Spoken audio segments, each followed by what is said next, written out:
the big one yesterday that came out, Don, was Liverpool's involvement with Kvaratskhelia.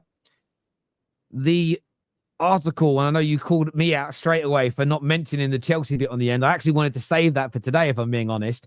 Is Kvaratskhelia, there's a possibility that Liverpool could move for him if he wants to leave.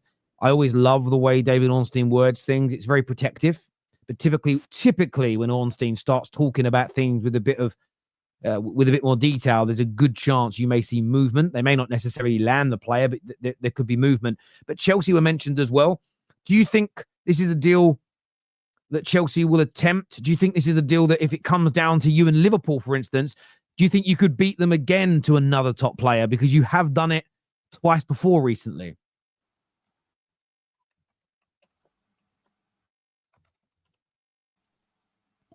He might be delayed. Yeah, look at him. Man's on the moon. That's like a... His Wi-Fi killed him. Yeah, I don't think he can hear us. You answer the question for me, please, Lawless. I'll go to you first. Wait, let me... Now he comes back. You're on mute, Lawless. What is going on here? It's going to be interesting. Saying it's going to be interesting to see. If Chelsea beat them yet again for another transfer. I mean, if Liverpool, let's assume that they are going to go on to win the league. It's going to put them in a really strong position, I think, going forward. Obviously, financially, there's all the finances that come with winning the league.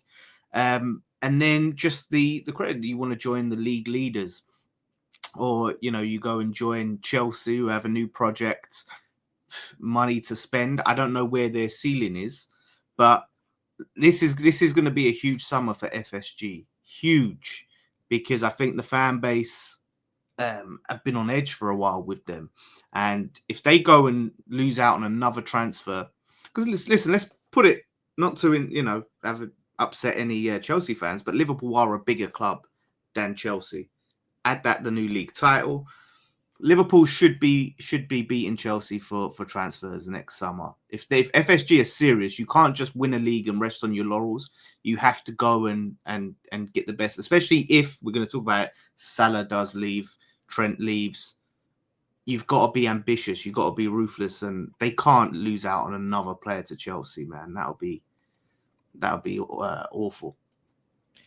So I think Liverpool to get it done. Okay, so let's look at it as this, Lawless. Who needs them more? I honestly don't think none of them are in a desperate need of Kvaratskhelia. He's a very good player, but let's talk about what the situation is in that club.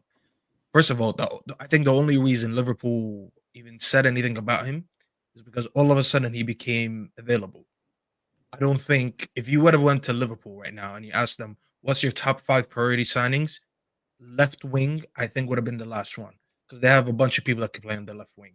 You have Diaz that can play there. He's the starter. You have Gakpo that can play there. You have Jota that sometimes played there. He's now more focused on being a 9, but you could shoehorn him there. I've seen Nunes being shoehorned there. So it's probably the last position that they struggle with. And that's probably all I can think of. I don't know if there's more people on the bench. So maybe someone correct me. But it's not a position where they're desperate for. I think the only thing about it is that he became available. He was priced about 120 about 2 seasons ago. Diaz has been hinting for a minute that he wants to leave. I think they've given up on Nunes, so they're probably going to try to move him on, get some cash, and reinvest in that front line. And I think they're looking at it in a way if Salah's going to leave, we need a new, as we like to call it here in North American sport, a franchise player, a new face of this team. Where we look at Liverpool and we know who's their best player, we know it's Salah. If Salah leaves your front line and you get this guy at 23, which to be fair, I think since they won the league, he's kind of dropped off a little bit, which is why maybe his price went down a little bit. But you look at him, 23, and we can have him here for the next few years. And as I said, he's going to be our best player. And he has a lot of potential to achieve great things. I feel that's how they're looking at it.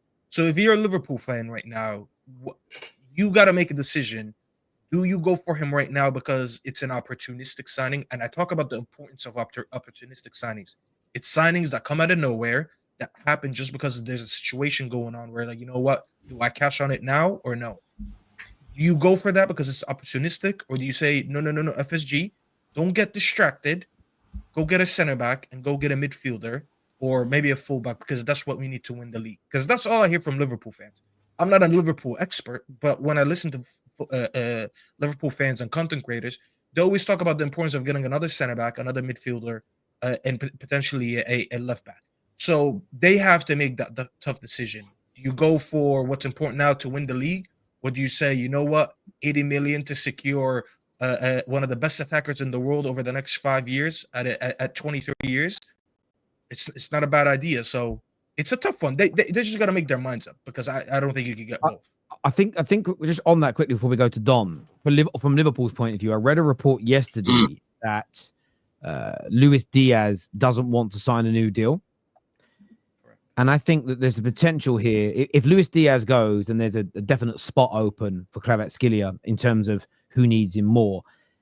I think for Liverpool, they might be forced into acting now because it looks as though it looks like Napoli might cash in because they want to get some money for him because he's not going to sign a new deal. So I think there's a few bits here, like moving parts at the same time. Liverpool. Do you know the price they're talking, Terry? Sorry, do you know what sort of fee we're talking about? About 60 odd million. So it's not astronomical amounts of money either for a player of a player that's demonstrated his levels. So I understand why Liverpool would look if the news is true that Diaz isn't going to sign a new deal, and some clubs are now going to start to advance this deal maybe earlier than originally expected. I get why Liverpool would do it. But Don, obviously Chelsea have been linked to him, and I know you already have a lot of attackers, but I feel from a creativity point of view, I mean, you guys have just started talking about Sancho being the guy, but would you prefer Kvaratskhelia to come into your team and replace the likes of Sancho in the first team straight away? Yeah, it's not even replacing Sancho, bro. It's replacing Mudryk. Because right now we've got a problem on that left-hand side, man. We haven't got any other left wingers apart from Sancho. You know, people tried telling me, oh, Neto can play there. Bro, start of the season, we were speaking about Neto not being good on the left, and we need to move him to the right because that's his better. That's where he's a little bit more comfortable in that position. Madueke's not a left winger. Felix is not a left winger. Nkuku's not a left winger, right? So as much as Mudryk's got a lot of development to do, a lot of improvement to do, at least he knows that position. You know what I'm saying? And for me, Terry, it don't matter how good you are at football, right? Not everyone can play in every single position. You know what I'm saying? Not everyone's that good. So as soon as you're playing someone out of position like Felix or Nkuku, straight away you're weakening your team.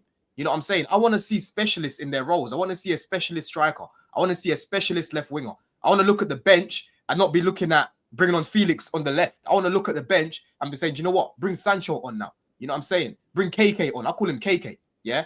And he's been my dream signing for a while, bro, because in and around the box, he knows how to create chances. He knows how to attack the box. He knows how to manipulate defenders so he can win us penalties, right? He's a bit of a goal threat as well, because right now we're missing goals from our wingers even. It's mainly only Jackson and Palmer that are really doing anything in front of goal. You know what I'm saying? So this season, I think he's been injured for the past few games, but the last 2 years, bro, he scored over 10 goals. And for me, that's a decent return for a winger. As a bare minimum, I need my winger to be getting double digits in terms of goals. You know what I'm saying? So for me right now, it's not an urgent requirement because we could make do. Like, people just want to make do. But I don't want to do that, bro. If Mudryk's going to get banned for a while, let's replace him. You know what I'm saying? We need to replace this guy, bro. Because right now, like I said, we can't be playing Sancho every single week. We need someone else that knows that position. And for now, the other day, you saw against fucking Ipswich, Terry, he brought in Madueke left wing. This is the problem that you've got now that Mudryk's gone. He's tinkering with that left side and it's not worked. It hasn't worked.